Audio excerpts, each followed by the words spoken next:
Hey guys, so before I start this one, I just want to let you know that this is like really sensitive and long, and it's about my testimony. Um, so I just appreciate it if you took that into consideration, that it's my life and my relationship with God and some of my darkest times. And I just wanted to give you a heads up.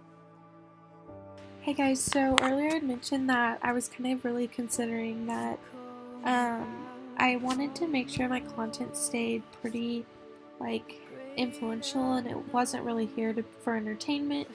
Um, and so I decided that I wanted to, yes, when I went to college, my mom hung my pictures above my bed. Yeah. But anyways, that I wanted to share kind of like my testimony with you guys because it's changed so much since the last time I shared it, which the last time I shared it was, oh,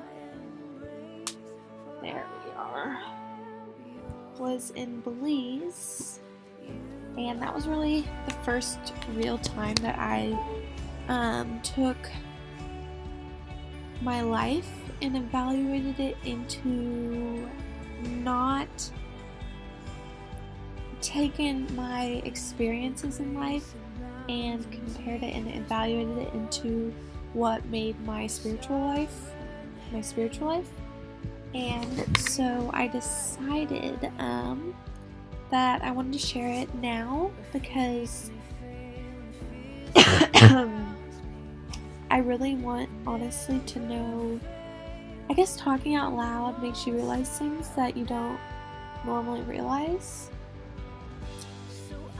And I want to know also how my testimony got to be what it is, I guess. So, originally, my testimony started before I was born, honestly, and I will start there again. Well, I was born, my mom met my dad, and they never got married and had me. And I grew up knowing this and seeing how it affected my mom because when I was about 2 years old, my mom decided that it wasn't healthy for me to be a part, or for my dad to be a part of my life, and for that side of my family to be a part of my life, which was her own decision. I respect that. And really all I know is that he was an addict, and it just wasn't healthy, I guess. And the more I've recently met my sisters, the more I've learned things that he was that I am really sad I didn't get to know.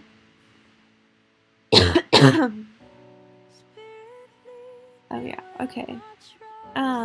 But so I really grew up knowing that my dad was an addict and that my mom had me out of wedlock, which means like I was born, they weren't married, and I saw how that was really hard for her.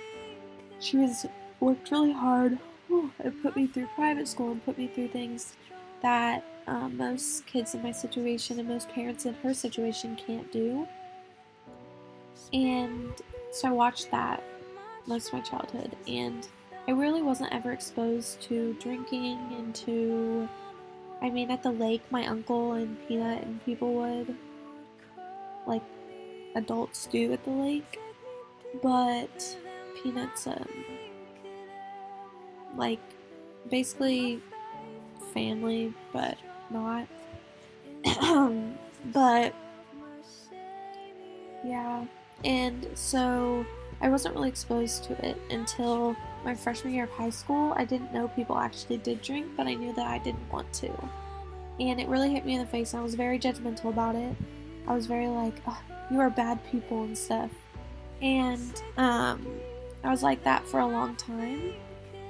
And then I didn't really, at this time, during my freshman year of high school, I'd never seen the ocean. I'd never been out of the country. I've never been to a beach. I mean, I've been to like that fake beach at Disney World, but they were just like, I basically just traveled for volleyball and to the lake. And so,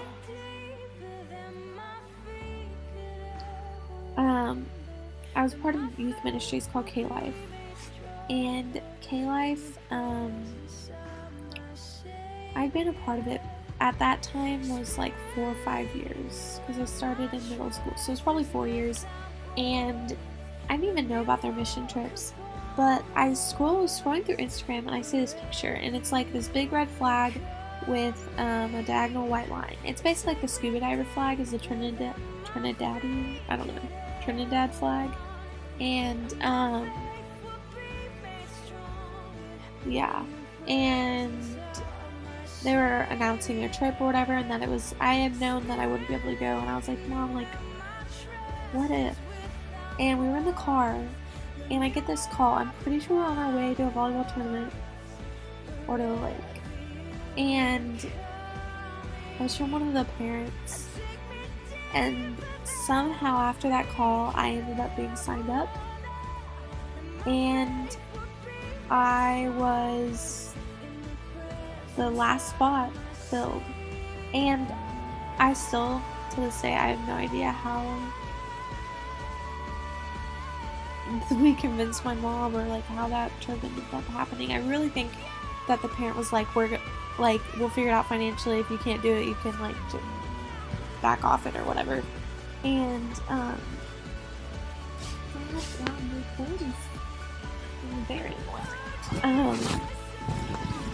but yeah, so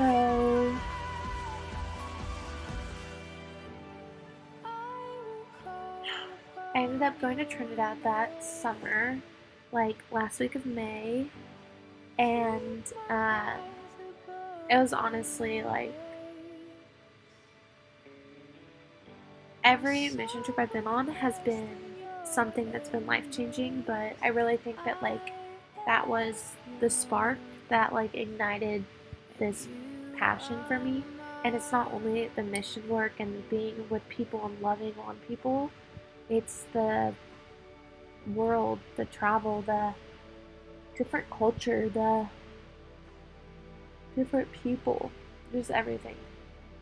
They had a KFC, and where we were, it wasn't very like safe, but when we would go into groups and go out, and my friend, I just have the funniest picture of her like with her chicken, and because you don't like eat KFC on mission trips, but it was awesome. It was really cool. I was still obsessed with corn on the cob at the time, so that's like all I got. But yeah, which I can talk about my mission trips another time. But so basically, we got back, and it was like a week or two later. I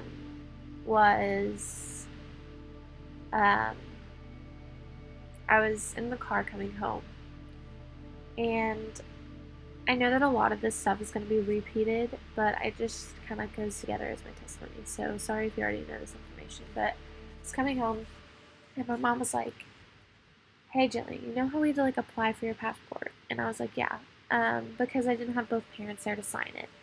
I had to like do a petition thing. And I was like, "Yeah." And she's like, "You know how it came in really fast?" She's like, "Yeah." And I guess she said, "Well, the reason you got your passport is because when they went to find your dad, they found his death certificate." And I literally was just like,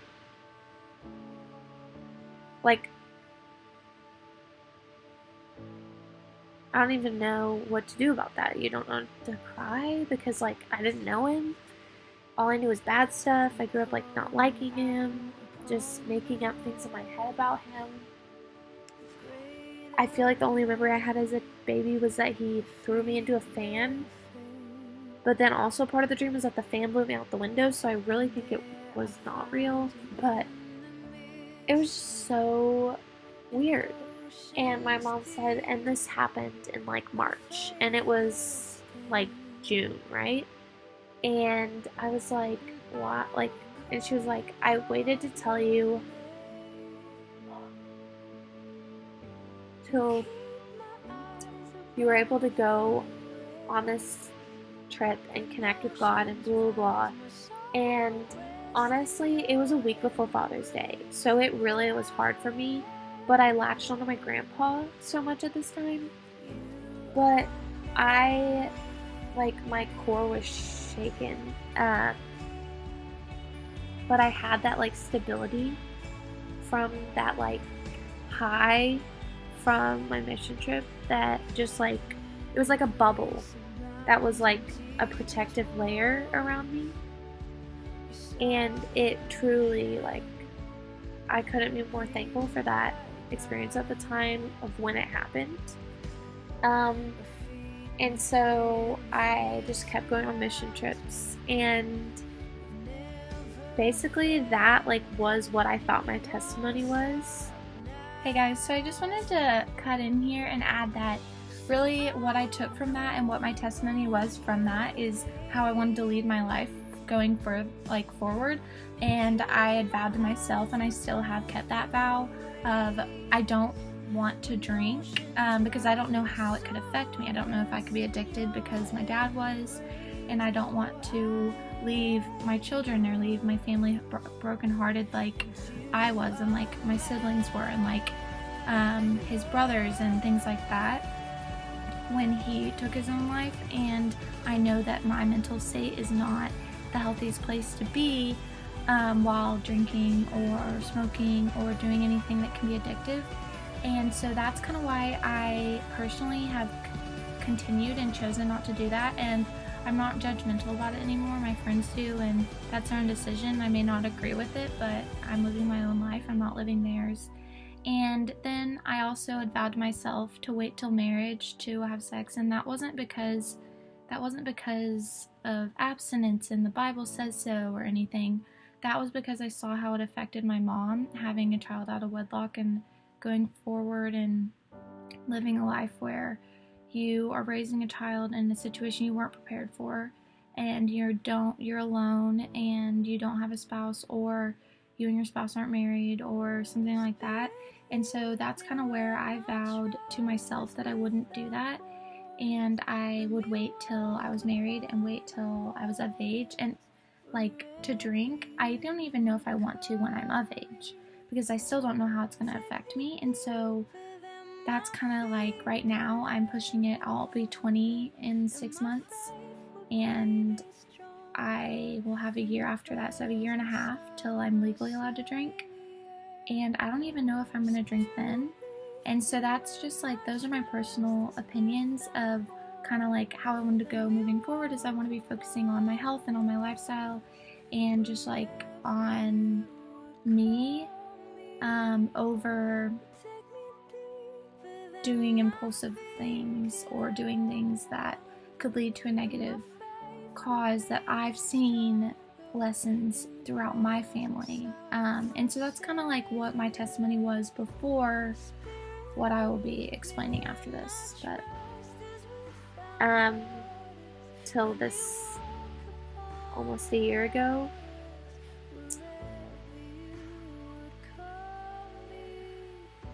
and then the world, I like brushed my dog a ton today, so it was like dog shit. My world just like was turned upside down. My faith, I didn't believe it anymore. Like, just over the past like year, because it really did start this summer before when I was about to leave for California. I decided that I didn't believe, like, I didn't want to believe. I stopped praying. I just like didn't believe it. I was like, this is so stupid. Like, why do I believe this? This is like, he's never done anything for me. And like, I felt these things on these trips, but like, what has he done for me, you know? And so I had this deep gap, and then it was almost like after that, like things just gradually kept falling. It was like one little pebble fell, and then over time it built like a rock slide, and it just kept falling. And then like I got severely depressed. My anxiety was off the charts. My grandma's cancer came back and was really bad. Will broke up with me.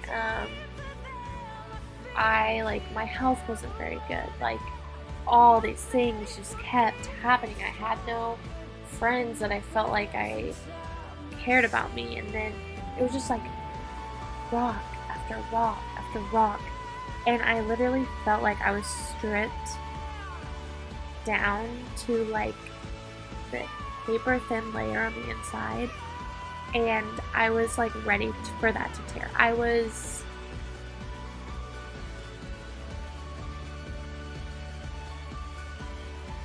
It was so hard because when I didn't believe in It's so hard because when I didn't believe in the support and in God, I like knew something was there, but I didn't understand it. I didn't believe it. I didn't have him to cling on to, and he wasn't there to like keep me steady when I was stripped down to almost nothing. It felt like to nothing. And then I had put, like before this, when I had put I just leaned on like my boyfriend, on the idea of going to this dream school. Like, I put my everything, like, depended on this concept of what my life was going to be, that when I lost all of that, like when I lost the relationship that I thought was going to have forever, when I lost the school that I thought I was supposed to be amazing, when I realized it wasn't for me, and when all these things I was like dependent on fell away, like my paper, like I just blew away with it. Like,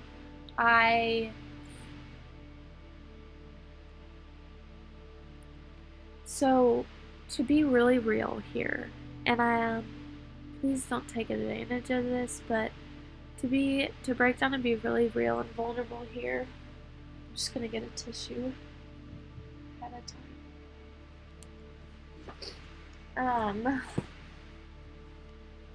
Okay. To be real, I've never tried to hurt myself. I've had suicide run in my family. My dad committed suicide. There are attempts on both sides of my family. It's very, very apparent. And I know that I've struggled with depression, anxiety. But there's a difference between there's two kinds of being suicidal. There's the action, making the plan, things like that. And then there's one slightly less, and I mean, it's still a concern. It's still it's just different. And so I've never planned to hurt myself or anything like that. And so I really never thought it was that big of an issue. But for the longest time of my life, I've had the constant thoughts of, especially in really hard times, of I just wish I wasn't here anymore. And the world would be better off without me. And when I was younger, up until this year, it's been man, if I were to die, I wonder what people would miss me and stuff. But which is bad, but it was selfish and attention seeking, and it almost was comforting, the fact that that wasn't a real reason to do it. And then this year it turned into, I just don't want to feel the pain anymore. I don't want this. And I never got to hurting myself or anything. But that's so much more of a concern when you're not thinking about other people. It hurts so much because my family was trying to be as supportive as they could. They were like, you don't understand, like, I love you, I would miss you, you know how much it would hurt me. But my only thought to that was, why the hell is that what you're saying to me? Because that's just telling me that you want me to hurt longer so that you don't, like, feel remorse and, like, don't mourn me and don't, like, hurt when I am finally painless. And so it was just so hard because nothing was helping me. And at the time that this was happening, I was still, like, fighting to get back this relationship, which was just dumb in the first place. That wasn't someone that was there that just person wasn't ready and could not be there to support me in this time. And honestly, I don't think that they'd ever be that kind of person, strong enough to support someone who's in something like I'm in, or was in. And so there were just things after things after things, and I was genuinely, it hurt me more that I didn't have the guts to hurt myself. And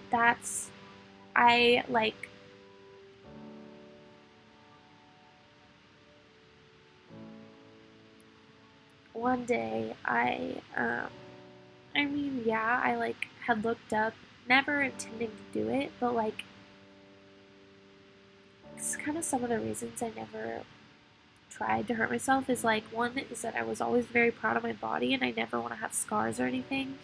Two is that I know from my mom's experience is that a lot of suicide attempts are failed and they leave you in more pain than you were in. So like health-wise or scarred, or you have to go get surgery and things like that. Like there are people who have tried to like shoot and it's literally just like ruin their face, but they still live through it and they live with all this pain for the rest of their life. And that, like, if I did it, like, that would just make it worse. And then the fact that, like, I don't want to feel pain. And so, like, I did look up, like, painless ways, and it was, like, helium and stuff like that. And I was like, I just wanted to know. I wasn't wanting to do it. But one night, I just felt so alone. Like, there's not someone you can go talk to about it. Because if you talk to your parents about it, they're like, call the police, call a doctor. Like, they don't just sit there and they're not there to just, like, comfort you. It's like they just judge. And I don't think it's their fault. It's just, like, what parents do. And it's just what most people do. That's what's so hard is, like, the judgment in this world is so ridiculous that, like, it just makes things like this worse when no one is really there for you. So I texted this kid who's like a brother to me, or like a cousin. And we had talked about in the past about how he had, basically, I asked him to do it for me, but was kind of joking, but also said, like, not kidding.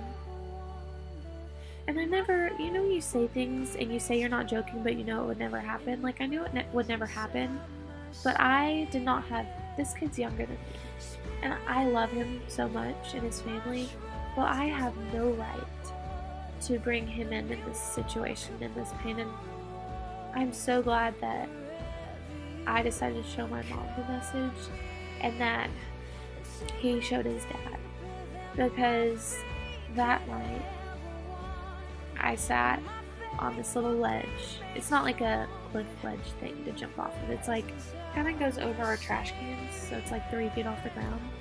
And I was sitting there and I needed some air, and it's on the side of our house, and so it looks down our street. It was like dusk, so the sun was setting. There was a nice like fall breeze.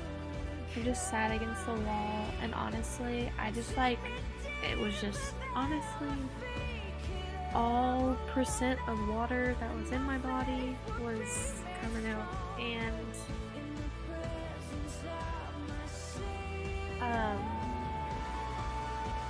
I just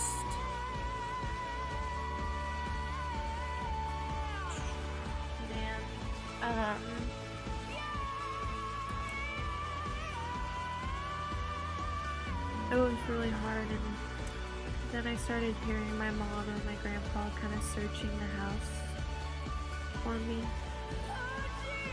And they come out and finally find me, and they try to like drag me off, and I like had turned around, and I honestly wanted to like sit on the roof, but I couldn't get up there, which I see how in their point it seems really dangerous, and like I wanted to jump off, but I'm smart, like jumping off of something like this high off the ground is not gonna do anything. But I just remember they eventually got me out, and I had just stepped in our garage, and I was like crying and screaming and talking at them, or like yelling at them, and I was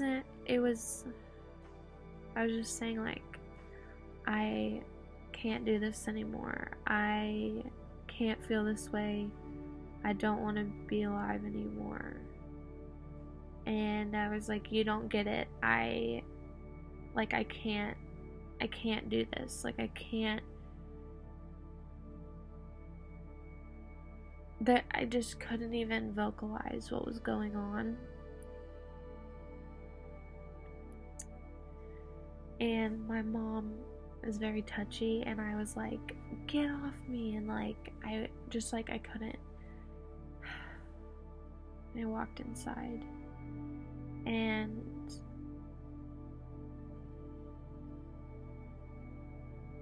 grabbed something to protect myself and sat down and set it down and just cried. And so my family called my psychiatrist, they sent like a police officer over, and he took me to the hospital, and I went back for the checkup, and I didn't see my mom until visiting hours when I was actually in the hospital in the mental facility. When I got there, I walked in, and the first thing I saw in the facility, like I had been in a waiting room with this lady who was having withdrawals, and like I was scared. I didn't know what I was going to do. I'm like the youngest there because I'm barely 19, like, but I'm an adult, and so I had my Harry Potter book, and I sat there and I was reading it, shaking, hungry, cold. They were playing Star Wars. This is the first time I watched Star Wars. And they finally get me at 1 a.m. and we walk like a really long ways to the actual hospital room, and the first thing I see is who I now know his name's Kirby. This homeless looking guy on a mattress on the ground in the hall in hospital pants with like his junk coming out, which I didn't pay attention to that. I just could tell that it was, so I like, it was like my side vision, my peripheral vision, and I was like, I'm gonna get like raped in here, like I can't be here. And I was in like my hospital scrubby things, they're like paper, and they had taken my blood and I had a bad reaction, so I was like stumbling, and it was late, and the guy took my blood pressure and everything, and then set me up in a room, and I had like, it's like you, your roommate, and then there's like a bathroom out in the hall for each of the people, and they woke me up at 5:30 to take my blood, and I like come out like all like I'm out of it. There's like other people out there like stumbling out, everyone looks crazy, and they go down to take my blood, and I was like, by the way, I have a bad reaction. So she sits me down in the chair, she barely pokes me, and I am going out, like I am passing out, like on my way down, and she's like picking my head up, like going like this, like no, stay with me, and I'm going, and the guy ended up like having to drag me down the hall. I had blacked out. It's just a bad reaction for getting my blood taken. I hadn't eaten. It was early in the morning. My blood pressure, everything. And they had to put a wet towel on my face, and I guess my whole body went numb. I just like couldn't feel anything. And I'm sure my roommate, who didn't know who I was since I came at midnight or at 1, was like, who the heck is this person? But the days went on. I was there for like 3.5 days, 4 days. And honestly, like most people are there like a week. And honestly, I grew so close to the people. I still talked to one of my guy friends. And it was this whole different community of people where I would never, ever, ever have found myself even saying hi to them. Like, they have people who are homeless. They have people who live different parts of the town.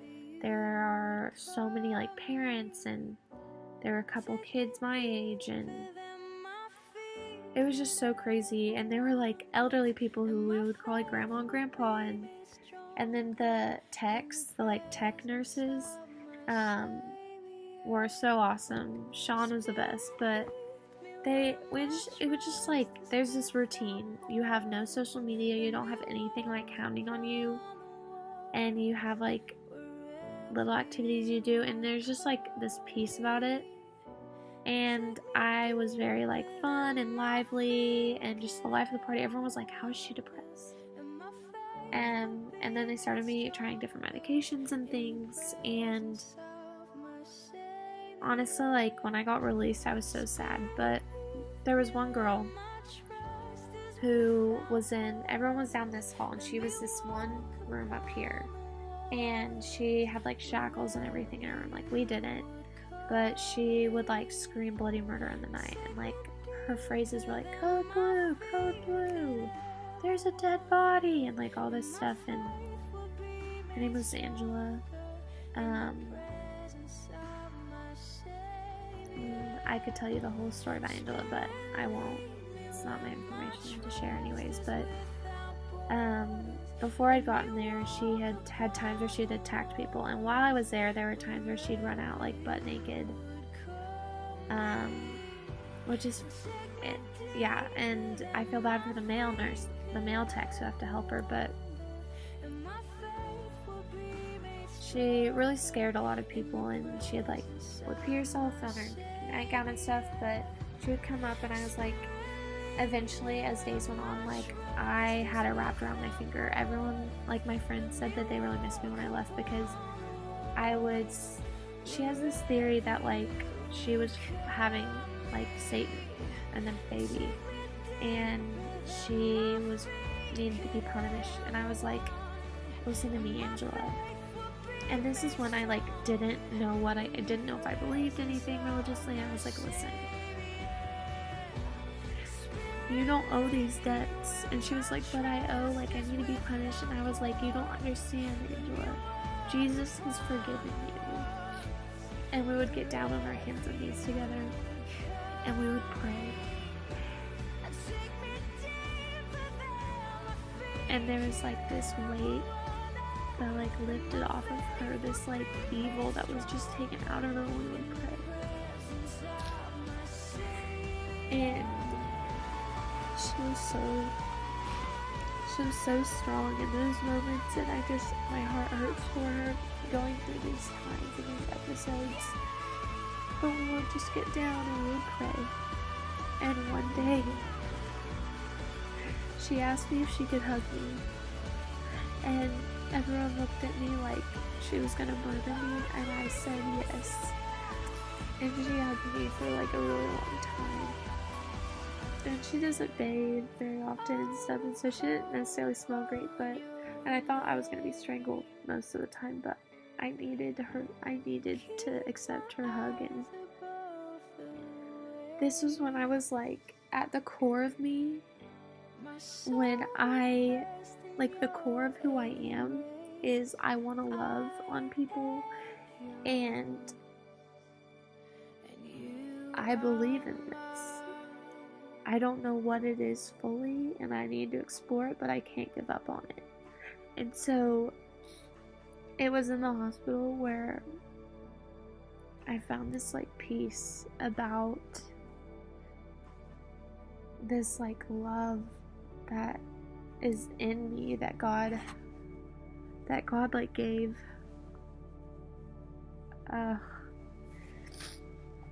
And so I left, and I ended up started doing like a month of outpatient treatment where I would go like school, like it was like 8 to 3 every day, 9 to 4, and we'd have different lessons and talk about things. And I just started to realize that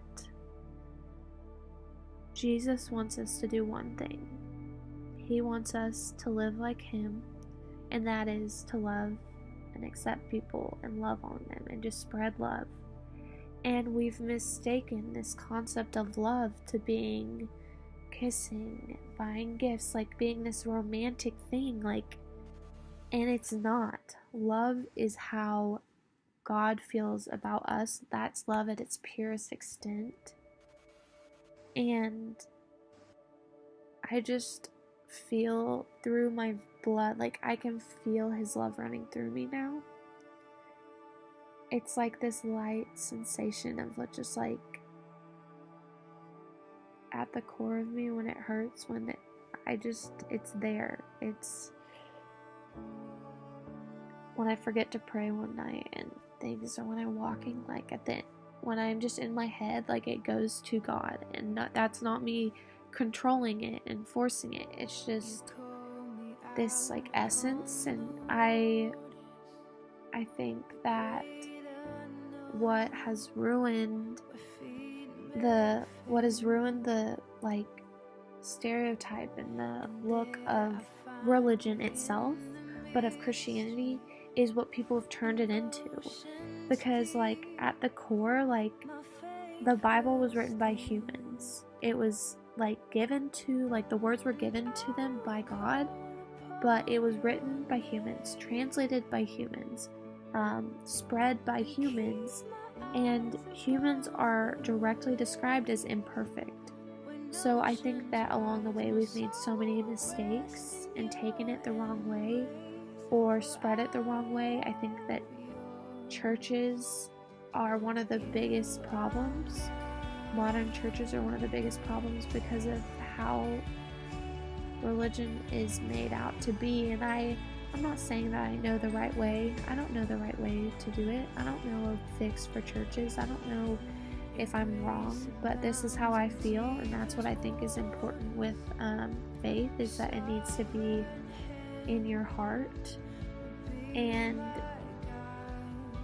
like that is what faith is believing something without proof, without being shown it. And I don't need a preacher or a pastor or a nun or someone to come out and like show me the way I need to feel it and know it. And not know it here, know it here. Know it in my heart. And that's where, at the end of the day, what I'm not convincing myself, oh, God's fine if I go kill someone or go smoke weed or go do this. Like, I'm not trying to convince I don't do that stuff. But I'm not trying to say that, like, oh, I think God's fine with it. But what I believe, for example, I don't believe that using cuss words is necessarily wrong in the religious sense, because they're just words. It's our intention with them. If I go out and call someone something versus saying, oh, today was shitty, I think that that's different. I think it's our intent, because we can say things with no cuss words at all. They're just as bad, if not worse, than saying, today was fucking terrible. Like that.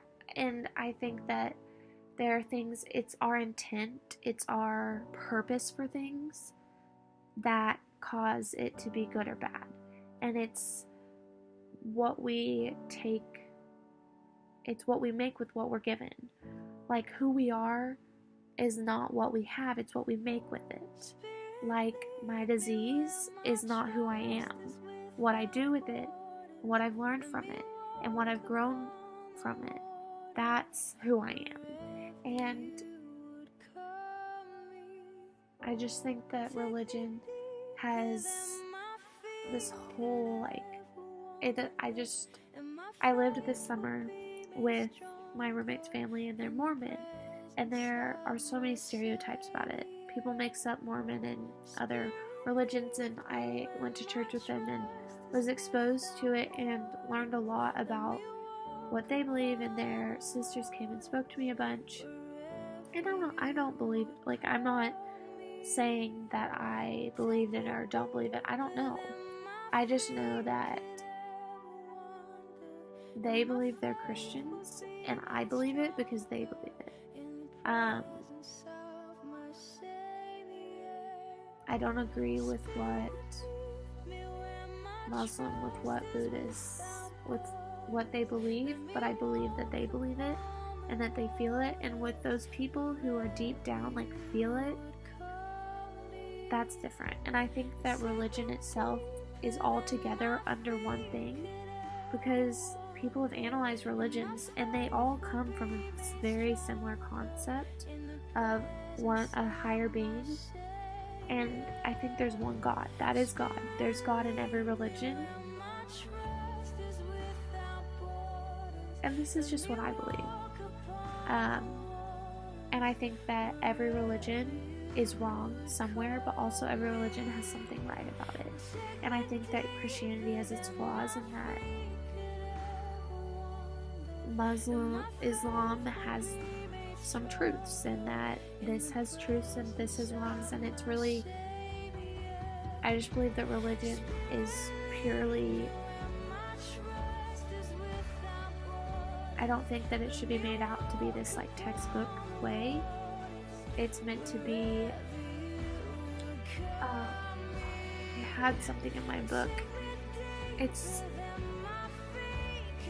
like a spirit versus a being, it's like a soul versus a body. It's not this physical, this structured thing. It's the spirit flowing through you. And I think that people have made it out to be like, if you do this checklist, then you're a Christian. But no, that checklist doesn't make you a Christian.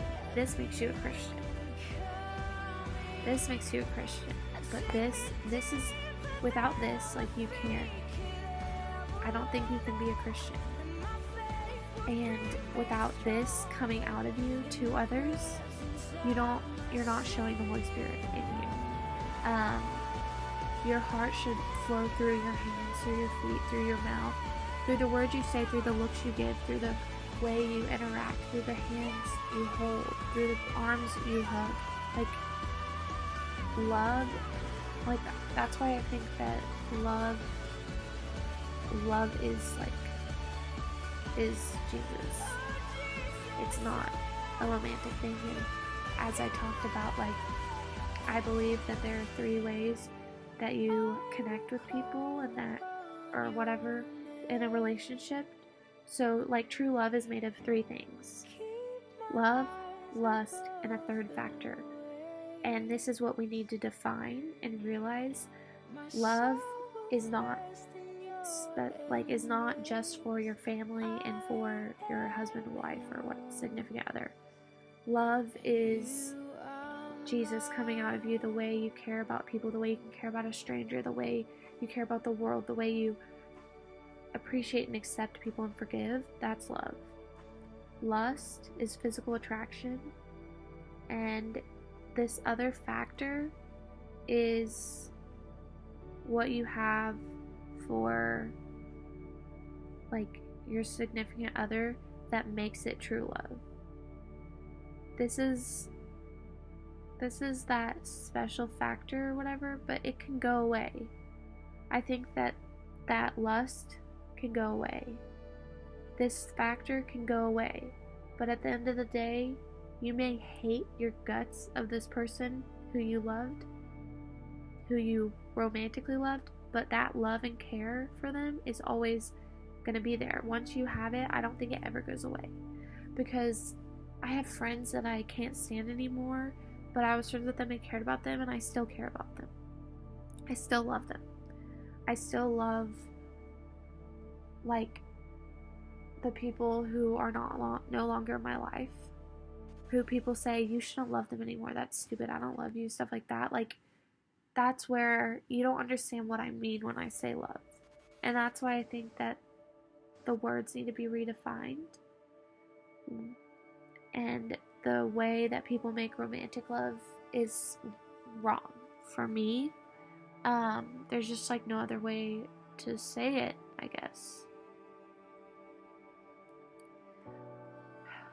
But the question of like what would Jesus do can be answered with one word: love. How would Jesus fix this? He would love. He would care about it. He would take it to heart and care and genuinely try to make a difference and genuinely try to heal it, and genuinely he wouldn't try, he would do it. But ours, we are trying to live a Christ-like life. We're trying to walk in Jesus' shoes. We're trying to be like him, and that is by trying to love like him. And that's just where my life has brought me, where these tribulations and these traumatic experiences that I haven't even talked about, like the shooting, the fires, like all the other things that have happened in my life that have contributed to it. But I'm not saying I'm glad these things happened, but it brought me to where I am, and I'm not prouder of that, of anything. I don't hate anymore.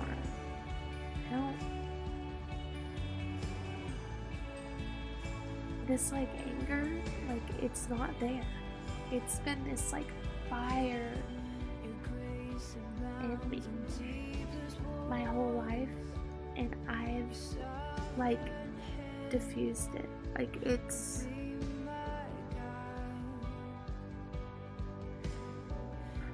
I just wish I could just like let you feel this like lightness that's in my heart now,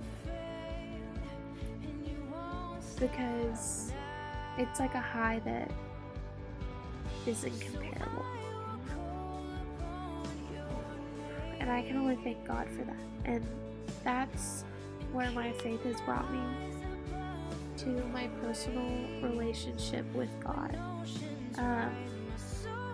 Genuinely, I'm sure I feel guilty that I don't read the Bible every day, that I don't like do certain things every day, but I believe that like my intentions are to live like Jesus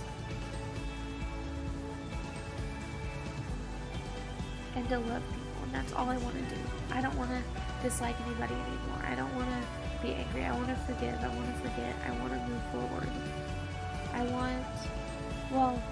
Forgiving isn't forgetting, because when you forget, it's no longer making you who you are. So I want to forgive. I want to move forward. And I want to remember what's happened, because I want to know how I got where I am and be able to share that. And that's the whole purpose for this. I want to be able to share what's going on with my life and why I have gotten to where I am. But I could share a lot more about my testimony and about love.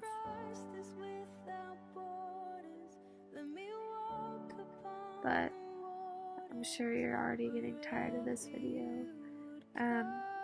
When I was a baby, my mom got this purity ring, and it never fit, and then so I don't think we found it till like middle school, but it says true love waits, and it doesn't fit my ring finger, but I'm wearing it on my middle finger, which is funny. But you know, purity is saving yourself, but it's not. I think that just like love has been taken, everything is taken to be this romantic, this physical thing, but purity is your soul, it's your love, and this cleanse, like you've been cleansed by God, and He will always wait for you. He's the true love that's always waiting. He's always there. And I just read a chapter in my book that says, like, Bob Goff believes that the day that you enter heaven with God, he's gonna say, like, hey there, bud. It's been a long time coming, but you're finally home. Welcome home. And it's just like, he's the true love that's waiting there for me.